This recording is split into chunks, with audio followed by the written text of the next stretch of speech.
बात करते हैं दोस्तों इंसुलिन के बारे में। अगर आप किसी भी मरीज को इंसुलिन दे रहे हो, अगर आप किसी भी मरीज, देखो इंसुलिन कई बार पढ़ा दिया तो मैं ज्यादा चर्चा नहीं करूंगा। इंसुलिन देने के बाद आपको क्या क्या कॉम्प्लिकेशन हो सकते हैं, तो एक तो हाइपोग्लाइसीमिया, जो मोस्ट कॉमन कॉम्प्लिकेशन होता है कि अगर आपने इंसुलिन ज्यादा दे दिया शुगर घटेगा, अगर आपने इंसुलिन दे दिया और खाना नहीं खिलाया तो शुगर घटेगा, यानी हाइपोग्लाइसीमिया। इसके अलावा क्या देखने को मिल सकता है, तो सर एलर्जिक रिएक्शन, क्या मिल सकती है, एलर्जिक रिएक्शन मिल सकती है। और क्या मिल सकता है, और मिल सकता है आपको लाइपोडिस्ट्रोफी, क्या मिल सकता है, तो ध्यान रखिएगा लाइपोडिस्ट्रोफी। लाइपोडिस्ट्रोफी दो प्रकार की होती है, एक लाइपो हाइपरट्रोफी और एक एट्रोफी। एक लाइपो एट्रोफी हो सकता है, एक लाइपो हाइपरट्रोफी हो सकता है, एक लाइपो एट्रोफी हो सकता है, एक लाइपो हाइपरट्रोफी हो सकता है। इसके अलावा और क्या हो सकता है, तो एक देखने को मिल सकता है आपको डाउन फिनोमिना, ध्यान रखिएगा पहली बार में फिनोमिना। एक आपके सामने आ सकता है सोमोगी फिनोमिना। समय का अभाव है लेकिन चीज को काफी हद तक क्लियर करूंगा। अगला नाम है सोमोगी फिनोमिना, ध्यान रखिएगा ये सारे के सारे इंसुलिन के कॉम्प्लिकेशन है। फिनोमिना, ध्यान रखिएगा ये आपके सारे के सारे कॉम्प्लिकेशन किसके हैं, इंसुलिन के। बात को ढंग से समझना दोस्तों। अगर मैं बात करूं कि ये जो पहले नंबर पे लिखा है, मान लीजिएगा एक एक उड़ाते, हाइपोग्लाइसीमिया होने का सीधा सा फंडा यही है कि या तो इंसुलिन ज्यादा दे दिया। इंसुलिन हमेशा रिकमेंडेड किया जाता है according to serum glucose level, लेकिन अगर आपने जरूरत से ज्यादा, डॉक्टर ने 20 की जगह 30 बोल दिया, 30 की जगह 40 लगा दिया मरीज ने, तो हाइपो में जाओगे, ठीक है। या फिर आपने इंसुलिन बराबर लिया लेकिन खाना नहीं खाया, अब खाना नहीं खाया, इंसुलिन ले लिया और कार्ब नहीं लिया, तो हाइपो में जाओगे। तो हाइपो में तो आपको कोई दिक्कत नहीं है, अगर किसी भी मरीज का blood glucose level less than 70 mg पर डीएल हो जाए तो इसको हाइपोग्लाइसीमिया बोलते हैं। फास्ट फॉरवर्ड बोले तो 3 टाइप होते हैं, माइल्ड मॉडरेट सीवियर। 60 से कम होना माइल्ड होता है, 40 से कम मॉडरेट होता है, 20 से कम होना सीवियर होता है। माइल्ड वाली कंडीशन में डायाफोरेसिस, टेकिकार्डिया, हाइपरटेंशन और जेट्रीनेस देखने को मिलेगा। मॉडरेट वाली कंडीशन में confusion, Altered level of consciousness, lake of concentration जैसी चीजें देखने को मिलेगी, मॉडरेट होगा।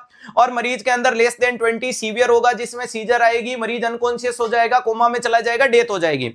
माइल्ड वाले का इलाज 10 से 15 ग्राम कार्बोहाइड्रेट ओरली दोगे, मॉडरेट में 20 से 30 ग्राम कार्बोहाइड्रेट ओरली दोगे, और सीवियर वाले मरीज को 25 ग्राम कार्बोहाइड्रेट आईवी रूट से देने की कोशिश करोगे, जिसके लिए डेक्सट्रोज 25% 100 ml दे दो, या फिर आप डेक्सट्रोज 50% 50 ml दे दीजिएगा, या इसके अलावा ग्लूकागोन आईएम या सबक्यूटेनियस दे दो। ये माइल्ड मॉडरेट सीवियर का तो इलाज हुआ स्वाहा। पड़ोसी को बोलना कर हिम्मत है तो कट कॉपी पेस्ट।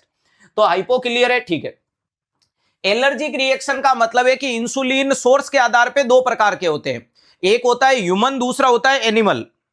ध्यान रखिएगा, एक होता है ह्यूमन, दूसरा होता है एनिमल वाली कंडीशन।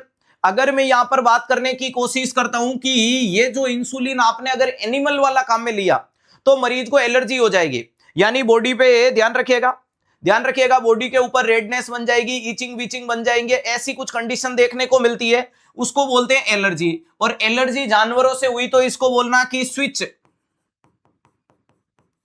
विथ ह्यूमन, इसको बोलना कि आपको ह्यूमन वाले इंसुलिन के साथ स्विच कर लो। इसको किसके साथ स्विच कर लो, ह्यूमन वाले के साथ स्विच कर लो, बात खत्म हो जाएगी, ठीक है। तीसरा लिखा लाइपोडिस्ट्रोफी। लाइपो का मतलब होता है कि आपका लिपिड या फैट जमी हुई है, उसमें दो होता है। डिस्ट्रोफी का मतलब डिफिकल्टी या डिस्टर्बेंस, एट्रोपी का मतलब वहां कमी आ जाएगी, हाइपरट्रोफी का मतलब बढ़ोतरी। तो जहां पर अगर आपने एनिमल इंसुलिन काम में लिया तो जहां इंसुलिन देते हो वहां की चमड़ी में गड्ढा पड़ जाएगा। आपने अक्सर देखा होगा, लंबे टाइम से इंसुलिन लेते हैं वो लोगों की चमड़ी में गड्ढा पड़ जाता है, यानी डिंपल लाइक स्किन देखने को मिलती है। अगर आपको डिंपल लाइक स्किन होती है तो समझ लेना कि इसको भी स्विच करो, किसके साथ, स्विच विथ ह्यूमन। ये भी मामला देखने को मिलता है एनिमल इंसुलिन के कारण। अगर एग्जामिनर आपके पूछे, ध्यान रखिएगा, अगर एग्जामिनर आपसे पूछे कि लाइपोडिस्ट्रोफी, लाइपोएट्रोफी का कारण, तो बोलना है due to animal insulin, it should be treated with the human insulin, या it should be switch with human insulin, problem खत्म। अगला नाम है हाइपरट्रोफी। अब आपको बताया इंसुलिन लगाने के लिए site subcutaneous most commonly around umbilicus, बाकी पीठ पे, पेट पे, हाथों पे, पैरों पे, थाई में लगाते हैं।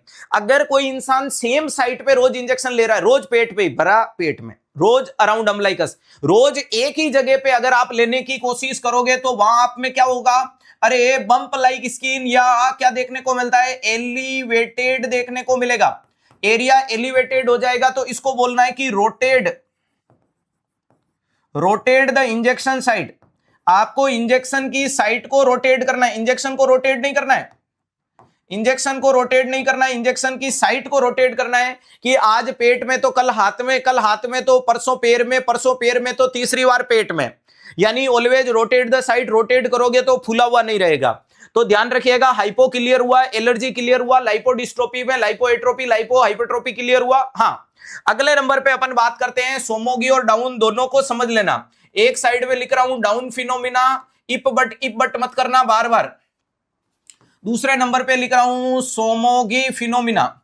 अब पहली बात आपको याद रखनी है, दोनों के अंदर अर्ली मॉर्निंग हाइपरग्लाइसीमिया होगा, दोनों की कंडीशन में अर्ली मॉर्निंग हाइपरग्लाइसीमिया होगा। अब देखते हैं कैसे होगा। दोनों में लिख सकता हूं मैं, यहां पर क्या देखने को मिलता है, early morning hyperglycaemia, early morning hyperglycaemia हो गया बोले तो प्री ब्रेकफास्ट। प्री ब्रेकफास्ट का मतलब अभी तो मैंने कुछ खाया भी नहीं, प्री ब्रेकफास्ट क्या देखने को मिलता है, हाइपरग्लाइसीमिया होगा। अब कैसे होगा बात को सुनो।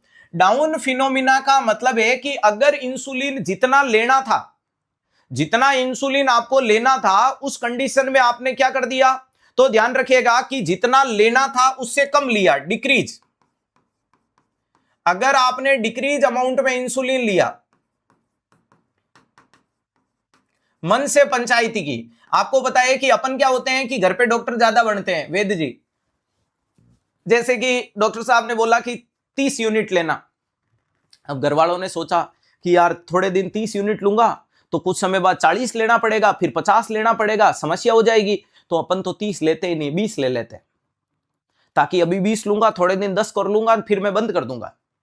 ये अक्सर हर एक घर की यही कहानी आती है, यानी वो खुद को डॉक्टर साबित करते हैं और चीज को कम कर देते हैं। तो डॉक्टर ने बोला 30, इसने कर दिया मन से 20, किसी ने सलाह नहीं दी, खुद नहीं, डॉक्टर बोला 30, इन्होंने कर दिया 20, यानी डिक्रीज अमाउंट ऑफ इंसुलिन लिया।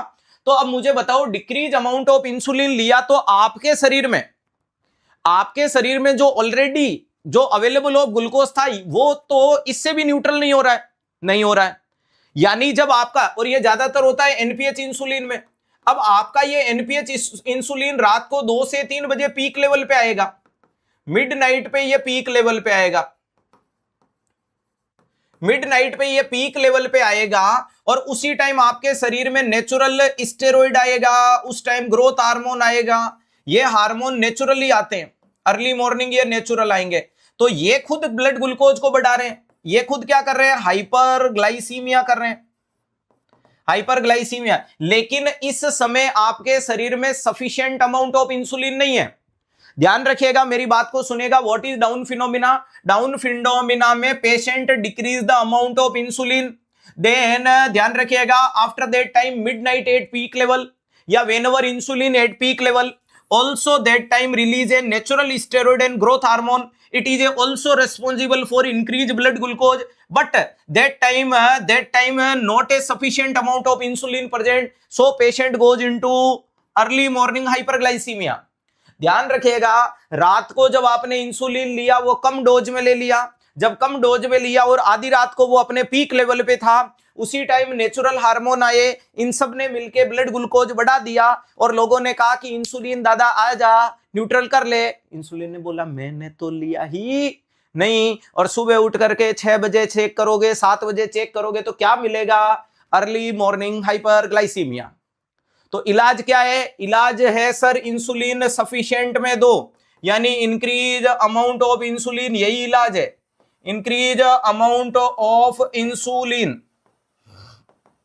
इलाज क्या है? इंसुलिन का अमाउंट बढ़ा दो। तो अब याद करने का तरीका आसान भाषा में मैं ये बता सकता हूं कि ध्यान रखिएगा, डी का मतलब होता है डी फॉर डाउन, अरे डी फॉर डिक्रीज और डी फॉर देते रहो। ध्यान रखिएगा, वेरी इंपॉर्टेंट चीज है ये 3D। जिसको समझ में आ गया वो तो जिंदगी में भूलेगा नहीं, और जिसको ये 3D समझ में नहीं आया उसको कभी याद रहेगा नहीं। तो मन की पंचायती कितनी भारी पड़ी देख लिया। तो D for down, D for down, D for decrease, D for देते रहो। तीन ही चीजें आपसे पूछी जाएगी कि क्या हुआ, तो बोलना कि सर डाउन फिनोमिना में इंसुलिन डिक्रीज किया और इलाज पे इंसुलिन देते रहो।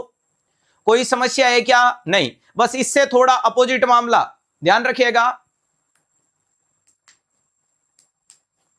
ध्यान रखिएगा। अजीत बेटा वैलिड डॉक्यूमेंटेशन डाले होंगे तो हो जाएगा, डॉक्यूमेंट ही नहीं डाले खाली मांग रहा है तो क्या होगा, है ना।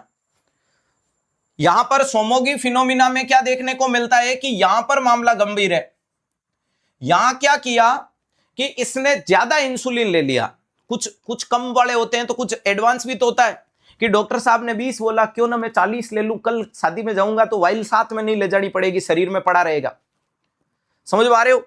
तो कहने का मतलब है कि कल कौन लेगा, तो कल एक्स्ट्रा ले जाते हैं। तो कुल मिला के इसने क्या कर दिया, या तो एक्सिस अमाउंट में इंसुलिन ले लिया,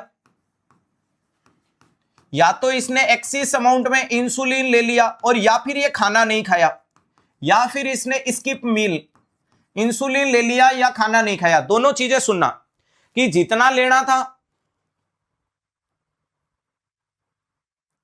आपने जिसको प्रोस्थेटिक लगवाया था उसकी हिस्ट्री बताओ। बेटा हिस्ट्रियां बताने का काम मेरा नहीं होता है, सामने वाले की प्राइवेसी होती है, उसे जितना हो पाता है हम बढ़िया करते हैं, ना तो हम डिंडोरा पीटते हैं ना किसी की प्राइवेसी ब्रेक करते हैं।